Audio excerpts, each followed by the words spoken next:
Eu quero, meus irmãos, nessa noite, fazer uso da palavra do Senhor uma vez mais. E Deus já manifestou a sua glória, já falou, já sentimos teu agir, o seu mover. Mas eu estou certo que Deus ainda preparou um pouco mais. Deus ainda tem algo a falar ao nosso coração. E aí, se você ainda não ouviu, se você ainda não sentiu, não percebeu Deus no santuário, eu queria que você cantasse uma canção que diz assim, ó. Se você conhecer, você vai cantar, ó. Em tuas mãos, Senhor, eu me coloco agora. Aleluias, glória a Deus. Aleluias, meu Deus, aleluia. Teu povo está pedindo, ó Deus, para ouvir a tua voz. Manifesta, Senhor, a tua glória. Somos seus filhos, queremos ouvi-lo, por graça e instrumentalidade do teu Espírito Santo. Atende o clamor, Senhor, da tua igreja, que fazemos com coração sincero, porque nós queremos, ansiamos em ouvir a tua voz, em nome do Senhor Jesus. Fala comigo agora, Senhor. Fala comigo agora, Senhor.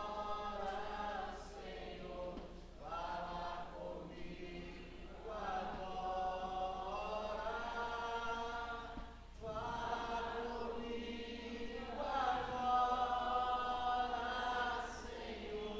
Fala comigo agora, Senhor. Fala comigo agora, Senhor. Fala comigo agora, Senhor. Fala comigo agora. Aleluia. Glória a Deus. Com esse mesmo espírito de oração, abra sua Bíblia no Evangelho de Jesus, segundo relatou Mateus no capítulo de número 27. Evangelho do Senhor Jesus, segundo o relato do Mateus, o capítulo é o capítulo 27.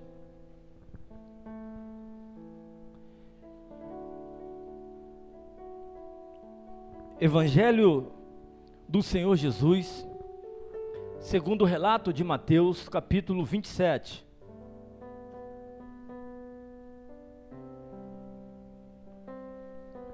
Nós vamos estar lendo do versículo 45 ao 50.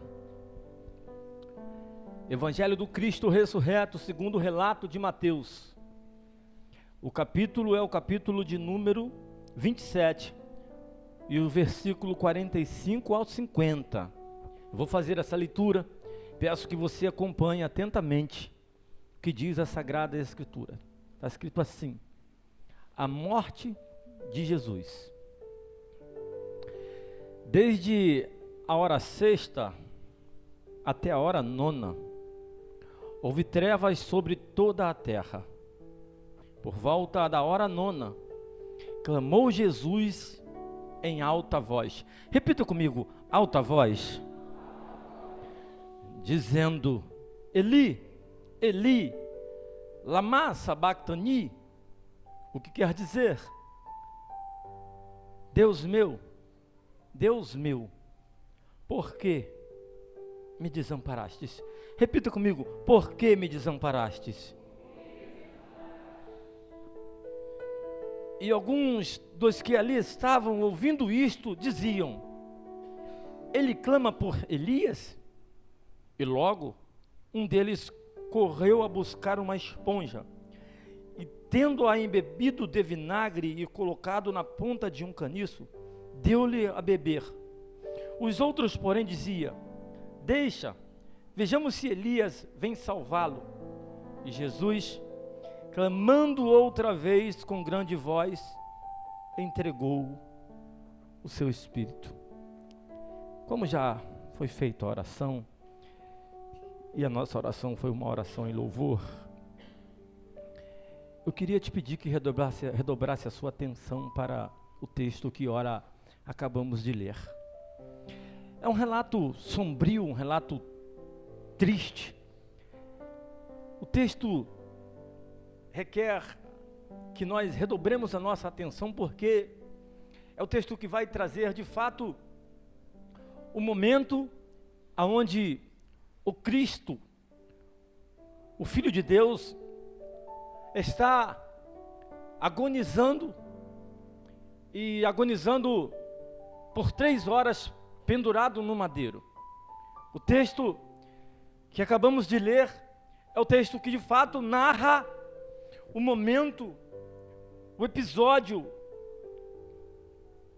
no qual o nosso Senhor Jesus está prestes a entregar a sua vida por amor de mim, por amor a você. O texto é claro e ele não deixa sombra de dúvida de que esse é o momento onde o nosso Senhor está agora no Gólgota, ou no local da caveira, e está pendurado com as mãos pregadas com cravos, os pés pregados com cravos. O seu lado ainda não havia sido transpassado por uma lança, mas os seus ombros, as suas costas estavam dilaceradas por açoites, na sua cabeça cravada uma coroa de espinhos, o sangue escorria pelo seu rosto, pela sua face, que havia sido esbofeteada, que havia sido cuspida, que havia sido zombada e escarnecida. Agora ele está ali, nesse momento de dor, nesse momento de martírio, nesse momento de desespero, nesse momento de medo, olhando do alto para baixo e vendo em volta uma multidão. E o pior de tudo é que ao olhar a essa multidão, ele só conseguiu contemplar 2 olhares, ou seja, no meio de uma grande multidão, o meu e o seu Senhor se sentiu abandonado, e não à toa, porque quando ele discorre o seu olhar por essa multidão que via-o sangrando, desvaindo, prestes a dar o seu último suspiro, ele só deparou com 2 olhares. João, o secretário, o escriba, que estava ali única e exclusivamente para anotar, e da sua mãe. Prova disso é de que ele olha para João e diz assim: João, eis aí a tua mãe. Mulher, eis aí o teu filho. Em outras palavras, ele está dizendo: João, cuida dela para mim, que eu estou indo embora desse mundo. É interessante que isso não era para ter acontecido, mas acontece porque Jesus queria nos ensinar algo, queria passar algo para o seu povo, algo para a sua igreja. Portanto, precisamos entender algumas coisas. A primeira delas é que Jesus Cristo, ele nasce de uma mulher, mas ele não foi gerado por essa mulher. Embora ele tenha sido, ou ele tenha nascido dessa mulher, ele não tinha parte sanguínea, consanguínea com ela. Ele não tinha nenhuma gênese dela, ele não tinha DNA dela. Ele era, ou ela foi única e exclusivamente o meio pelo qual Deus usou para que Jesus viesse ao mundo. Logo, ele não foi, ou ele não pôde esboçar um sentimento de filho para essa mulher, porque ele sabia da missão que estava sobre a sua mão, e ele sabia que em um determinado momento da história ele precisaria partir, e ele iria partir deixando ou causando dor, ele iria partir deixando pessoas chorosas, e ele sabia que ele não podia estreitar os laços de amizades, nem com os irmãos, nem com a mãe, nem com o pai, nem com a sociedade. Prova disso é que ele só teve 12 amigos. E entre esses 12 amigos, um traiu. E os 11 que ficou, só um estava presente na cruz. Os outros 10 o abandonaram. Pedro o negou. E agora ele está fazendo a sua despedida, e ele não olha ali e vê ou contempla as pessoas que ele amava, as pessoas que ele queria bem. Ele não consegue olhar no meio dessa multidão e encontrar olhos que pudessem lhe aplaudir. Muito pelo contrário, eles diziam: ué, você não é o Filho de Deus? Desce dessa cruz, salva-te e a nós mesmos. Muito pelo contrário, diziam uns para os outros: ué, nós estamos aqui porque nós pagamos, ou nós temos alguma coisa para pagar, mas você não. Então sai daí, desce daí. mas ele não desceu. Eu já falei isso aqui uma vez, vou repetir. Ele não desceu porque se ele tivesse descido, hoje nós não estaríamos aqui. Ele não desceu porque se ele tivesse descido, ele não teria vencido a morte, ele teria perdido para ela. Ele não desceu porque ele sabia da responsabilidade que estava sobre as suas mãos. A verdade é de que esse momento que ficou marcado na história, e prova disso é de que depois desse ato, dessa terceira hora, ou melhor, da hora nona, a história está dividida em antes de Cristo e depois de Cristo. Ou seja, ele marcou a história, mas para marcar a história, para deixar sinais que pudessem ser seguidos, para deixar pegadas que pudessem ser acompanhadas, ele precisou passar por esse ato, por essa cruz. E o que me chama a atenção é que ele era Deus. Mas mesmo ele sendo Deus, do alto da cruz ele gritou, ele bradou, e ele se sentiu abandonado. E é por isso que eu pedi para você repetir. É por isso que eu quis que você dissesse junto comigo que Jesus, ele clamou em alta voz. E ele clamou em alta voz, por quê, pastor? Primeiro, porque a gente só vai clamar se a gente entender de que a pessoa que está, ou que a gente quer comunicar, que a gente quer falar, está longe de nós. É a mesma coisa de você estar de um lado do rio, e a pessoa está do outro lado, e você está ali precisando de uma ajuda, e você vê uma pessoa passar. Se você só dizer, ei, faz favor, me ajuda, muito provavelmente essa pessoa não vai te ver. Mas se você bradar, se você gritar com todas as forças do seu pulmão, existe uma grande probabilidade dessa pessoa te ouvir do outro lado. O que Jesus está ensinando para mim e para você nessa noite, mesmo Ele sendo Deus e Deus homem, nós temos necessidades de clamar em momentos na nossa vida. E se nós estivermos passando por alguma necessidade, nós vamos precisar clamar, e clamar com intensidade, clamar com força, assim como fez aquele cego na entrada de Jericó, onde a multidão passava e de repente ele começou a gritar, Jesus, Jesus, filho de Davi, tenha compaixão de mim. E quanto mais ele gritava, mais ele incomodava a multidão, porque a multidão sabia que quanto mais ele gritava, maior era a probabilidade do Cristo ouvi-lo. E foi o que aconteceu. Jesus ouviu, parou a comitiva e disse, tem alguém me gritando, tem alguém me clamando, tem alguém precisando de mim. De repente olharam e disseram, olha, é um cego. Jesus disse, então traz ele. A primeira lição que a gente aprende desse texto, do momento do martírio de Jesus, é de que se nós de fato estivermos precisando de socorro, nós precisamos clamar, e clamar com todas as nossas forças. Mas sabe por que ele faz isso? Porque ele se sentiu abandonado. Ele, como Deus, Deus homem, homem Deus, se sentiu sozinho.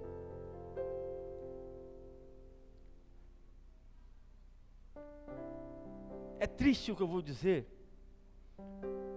mas existem nos nossos dias, isso não é de agora, pessoas que mesmo em meio à multidão se sentem sozinhas. Por quê, pastor?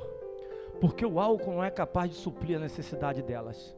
Traz uma alegria momentânea, mas quando elas deitam e dormem, acorda pior. Acorda com menos dinheiro, com ressaca e com um problema que arrumou por causa da bebida. Porque no momento em que se sentiu, que a solidão gritou dentro do coração, achou que o copo de cerveja, que o copo de uísque, que o copo de bebida iria resolver o seu problema, e não resolveu. Tem pessoas que estão sozinhas ou se sentem abandonadas em meio à multidão, e elas se sentem tão mal, isso faz tão mal para elas, que elas procuram um relacionamento extraconjugal, elas procuram botar dentro do seu casamento pessoas que não eram para estar. Por quê? Porque se sentem sozinhas, se sentem abandonadas, mas tem vergonha de gritar, tem vergonha de pedir socorro, tem vergonha de levantar as vozes e dizer, Deus meu,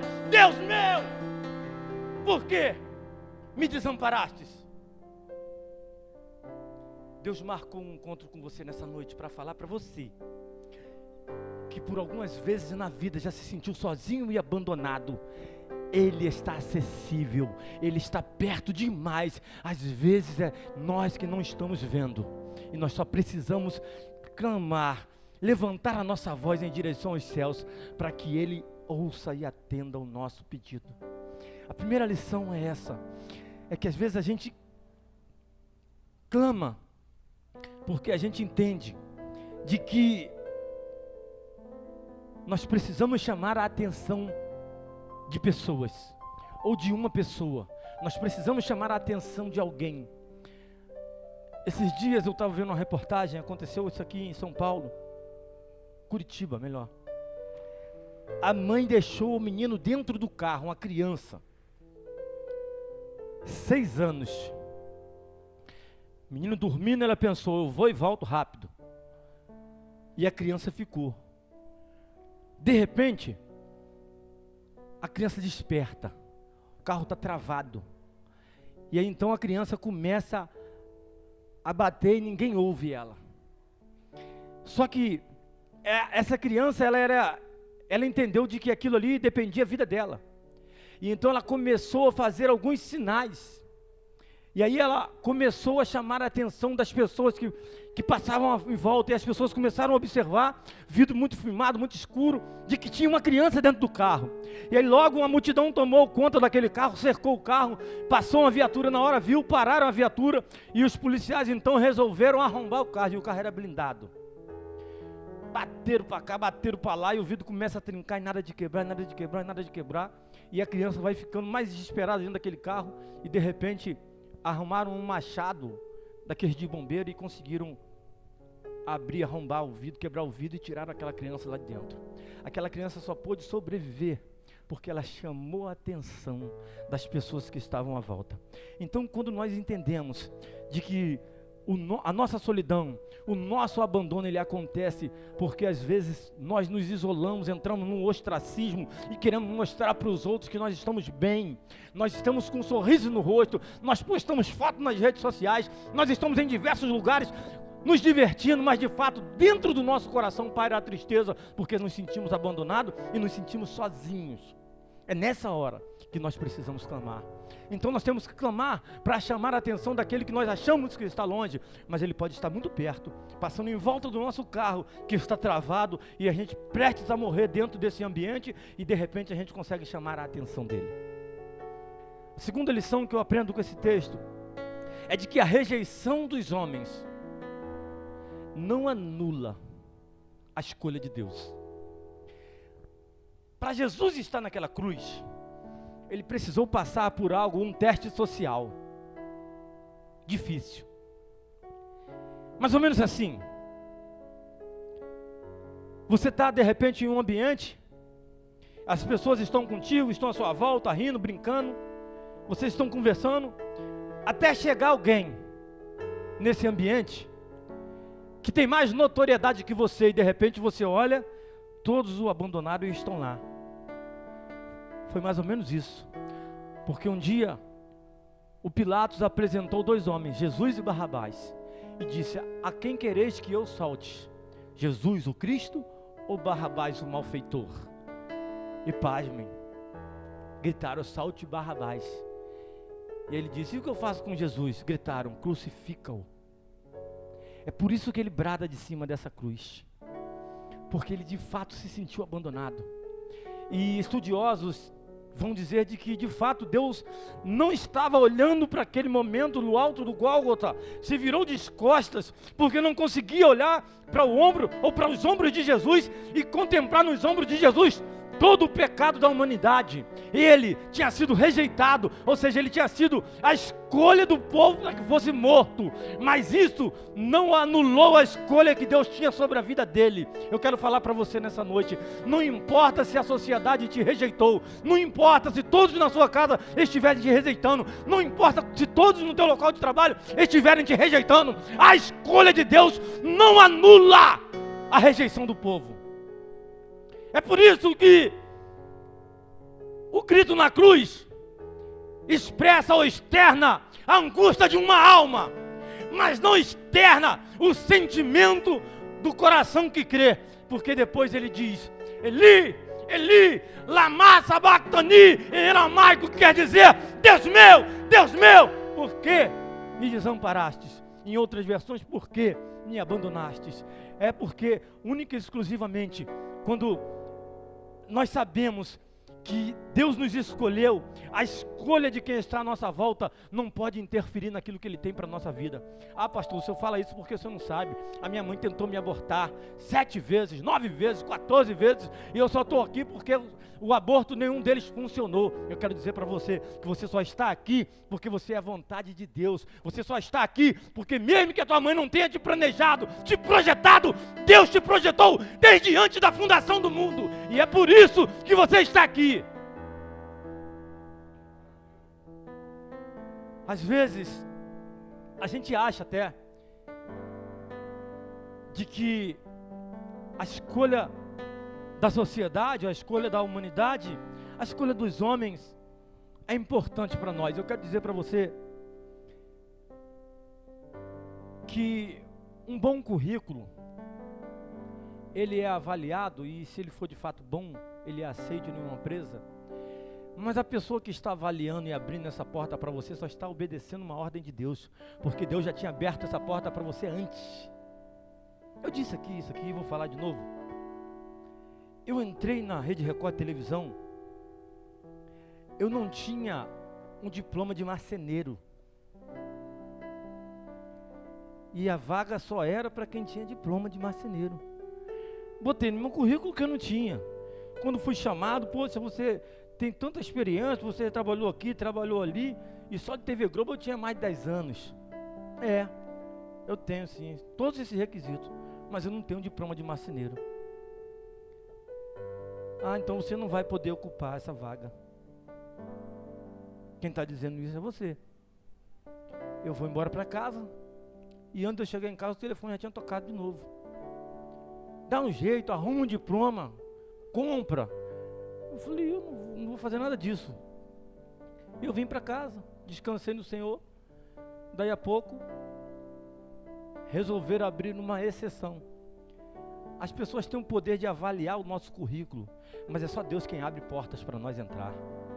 Entenda que ainda que a sociedade te abandonou, ainda que a família te esqueceu, ainda que a mãe te abandonou, diz a Bíblia, e não eu, através do profeta Isaías, ainda que uma mãe possa se esquecer de um filho que amamentou, eu, o Senhor, jamais te desampararei, ou jamais te abandonarei.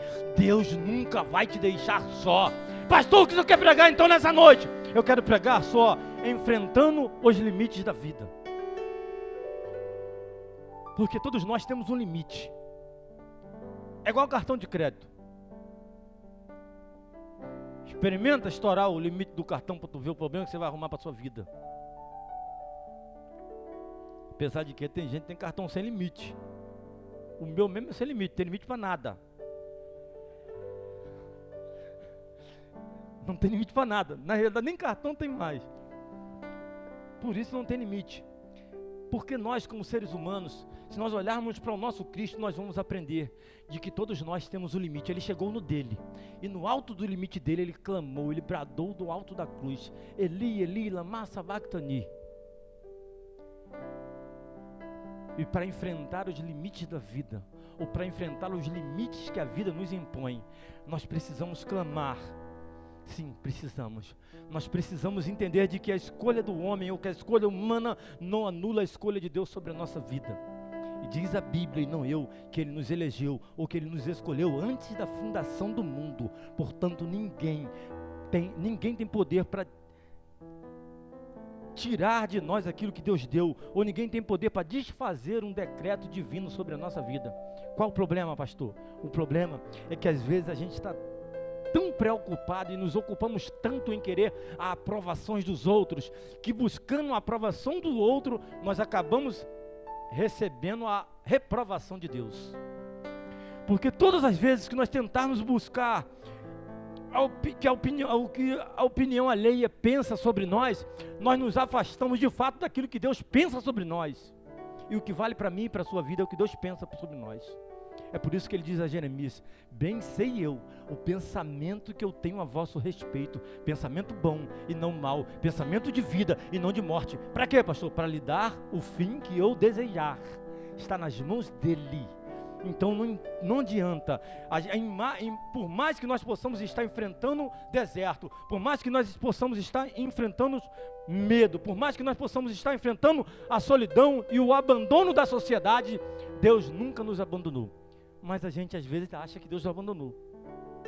Eu já enfrentei momentos na minha vida, talvez você já enfrentou momentos na sua vida, de que você diz assim: gente, eu estou tão longe de Deus, eu estou tão longe que eu estou clamando e Ele não me atende. Eu estou tão longe que as coisas só acontecem de forma contrária a qual eu estou pedindo. O Cristo, Ele orou 3 vezes para que Deus afastasse o cálice dele. E nessas 3 vezes Ele levou os seus amigos, Pedro, Tiago e João, estava com Ele. Interessante que Ele passava um tempo orando, quando Ele voltava eles já estavam dormindo. Porque de fato Ele entendia de que a aprovação humana, ela não traria ou não mudaria nada daquilo que Deus já tinha planejado. Mas o grito do alto do Gólgota não desfez aquilo que Deus tinha dito sobre ele. Lembra do ato do batismo? Quando João o Batista acaba de o batizar, diz a Bíblia que os céus se abrem, desce uma pombinha dos céus e uma voz se ouve, dizendo assim: ó, este é o meu filho amado, em quem eu tenho prazer, ou em quem eu me comprazo. Portanto, se aquilo que Deus já planejou, projetou para a sua vida, estiver valendo ainda, não existe decreto humano capaz de mudar. Eu e você, nós continuamos sendo filho amado. A alma, ela pode até gritar desesperada, a alma pode até temer, mas mesmo com medo, mesmo temendo, mesmo nos sentindo abandonado, mesmo nos sentindo sozinho, mesmo olhando em volta e não tendo ninguém que nos apoie, não ultrapasse os limites que possam ferir a sua integridade ou manchar o teu caráter. Ele está lá, agonizando, 3 horas pendurado numa cruz, no madeiro, furado, mas ele não ultrapassou o limite que pudesse manchar o seu caráter. E aí ele vai seguir, e ele vai nos dar mais uma lição. E essa lição é exatamente quando você acha que pode controlar a relação das pessoas, ou que você pode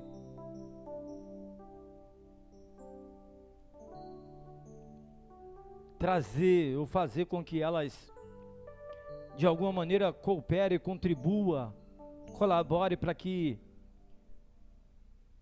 o seu momento de tristeza ou o seu momento de abandono, ele não seja tão duradouro. É ruim, eu sei que é. Tem momentos na nossa vida que ou nos sentimos sozinhos, mas nos sentirmos sozinhos é diferente de estarmos de fato abandonados. Porque quando a gente nos sentimos sozinhos, nós estamos única e exclusivamente projetando algo que às vezes ou nem sempre é verdade. E aí a gente entra em um estágio que demonstra as nossas fraquezas. Mas a segunda lição, ou melhor, a terceira, né?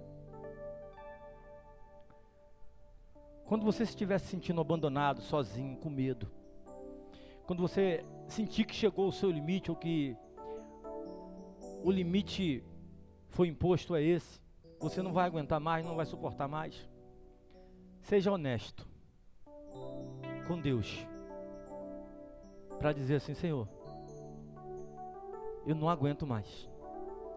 Seja honesto com as pessoas que estão à sua volta. Sabe por quê? Porque às vezes nós vestimos uma armadura de super-herói, que nós vivemos e até pensamos isso, que nós somos super-heróis, super-homens, Mulher Maravilha, e não é. Nós temos a nossa humanidade, nós precisamos demonstrar a nossa humanidade, e nós fazemos isso quando nós de fato reconhecemos que nós temos um limite. O Cristo reconhece isso. Esse grito do alto do Gólgota é tão somente Ele dizendo para mim e para você: nós temos um limite, e quando chegar no nosso limite, nós vamos precisar fazer alguma coisa para que Deus intervenha.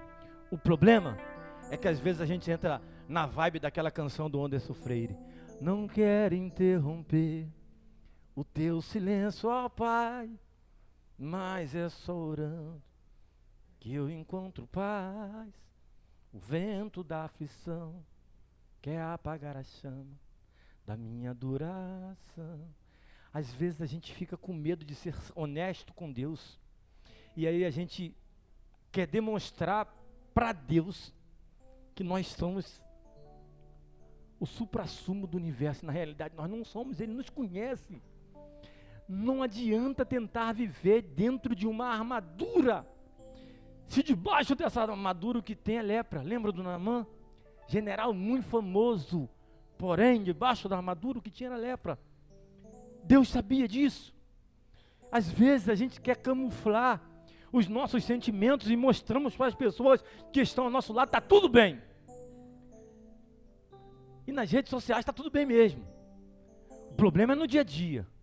O problema é na hora que acorda. O problema é na hora que que dá de frente com pessoas que causaram problemas na nossa vida.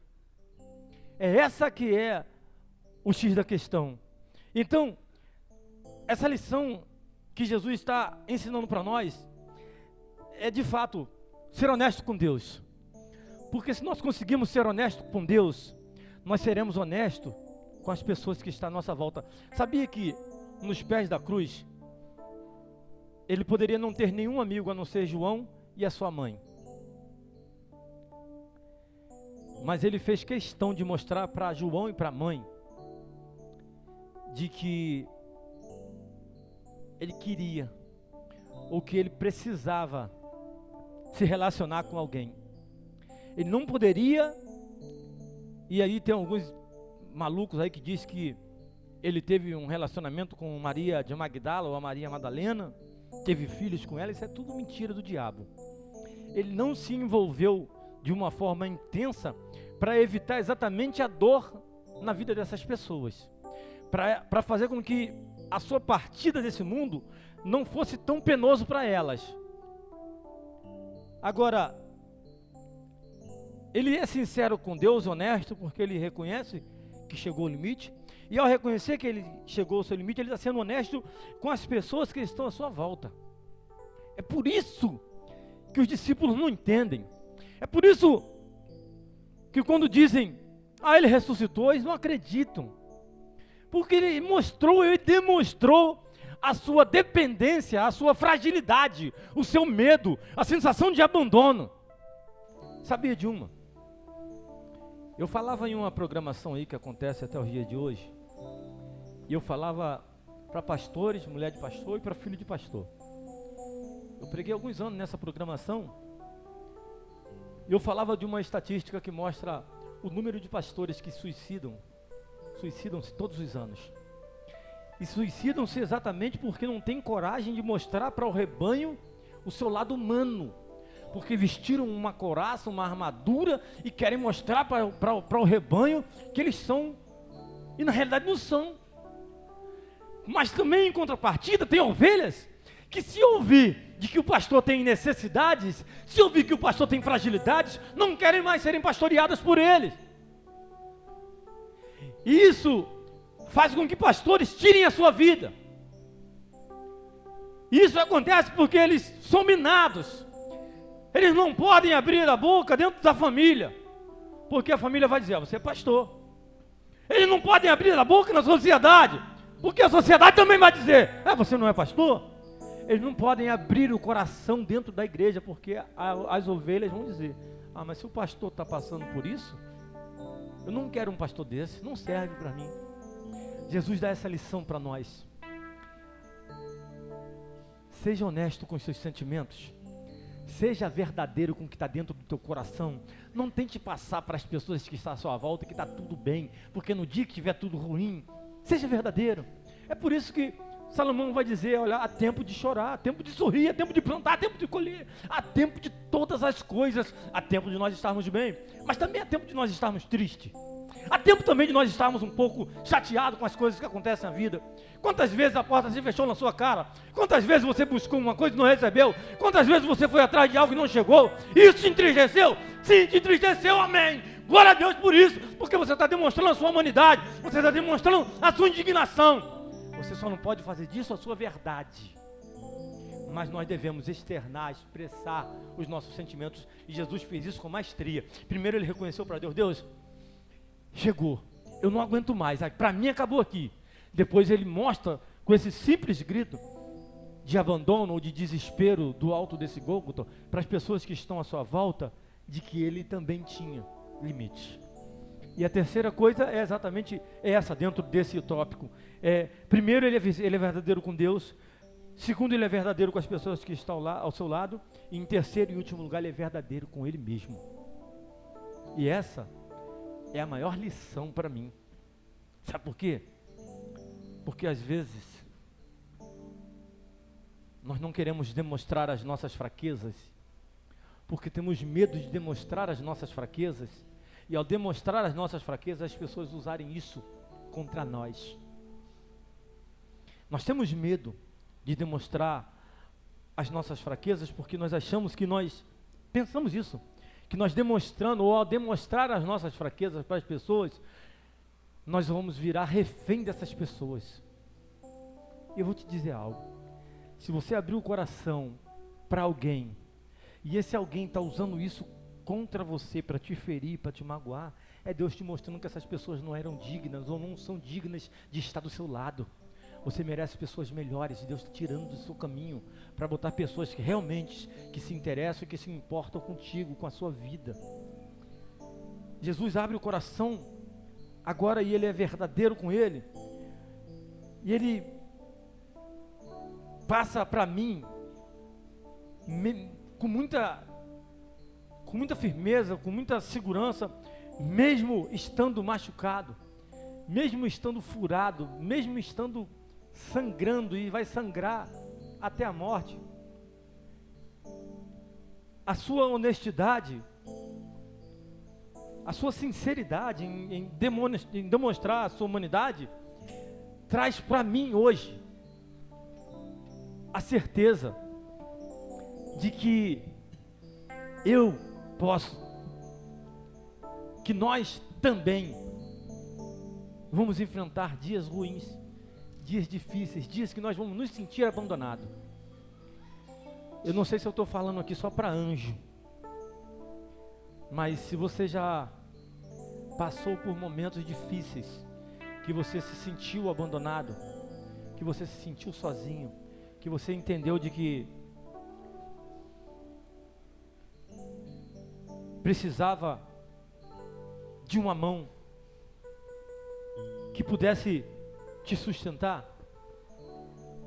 Sábado retrasado, eu fui fazer uma visita pastoral no hospital.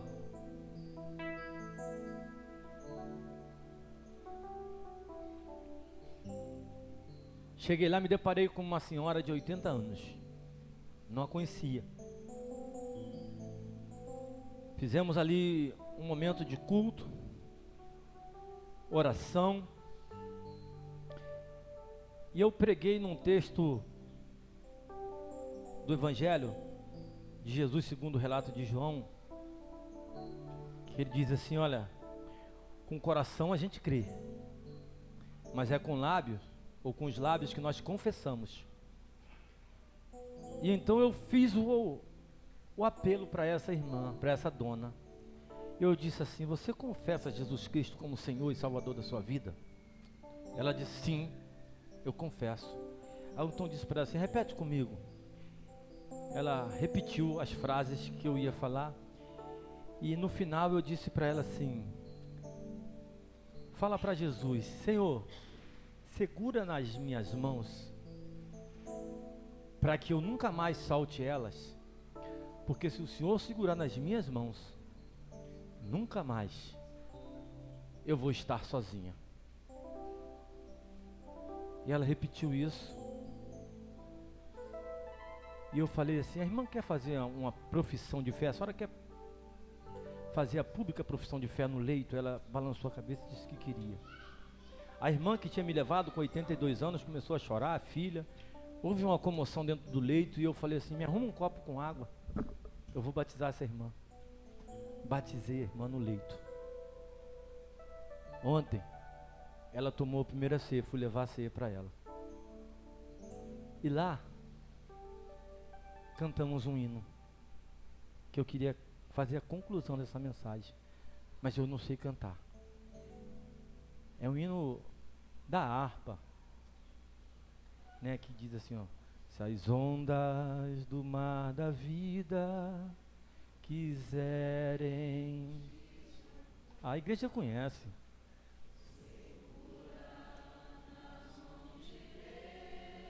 Eu quero desafiar você então, que quer segurar na mão de Deus. Eu quero desafiar você, que quer que Deus segure nas suas mãos para nunca mais soltar, e para você nunca mais ter esse sentimento de abandono, de solidão. Eu queria orar por você, eu queria orar com você, mas eu só queria orar por você e com você se você tiver esse desejo: Senhor, segura nas minhas mãos, porque até hoje eu pensei que estava segurando e andei por tantos caminhos que só me levaram para longe do Senhor. Segura nas minhas mãos para nunca mais soltar. Se tiver alguém aqui que quer fazer hoje, cantar desse refrão a sua oração, eu queria que você viesse até aqui na frente para eu orar com você. E enquanto isso, a igreja que está orando vai estar cantando esse refrãozinho, pelo menos. E esse é um momento de guerra, de batalha espiritual. Segurar nas mãos do Senhor é uma missão que nós não podemos fazer de forma carnal, tem que ser espiritual. Mas as mãos que Ele segura, Ele nunca mais solta. Nunca mais haverá abandono, nunca mais haverá solidão, nunca mais se sentirá sozinho, nunca mais. Ele está contigo. Não sou eu quem diz, é Ele. Eis que estarei convosco. Um dia, não. 2 dias, não. Todos os dias, até a consumação do século. Aleluias. Glória ao nome do Senhor.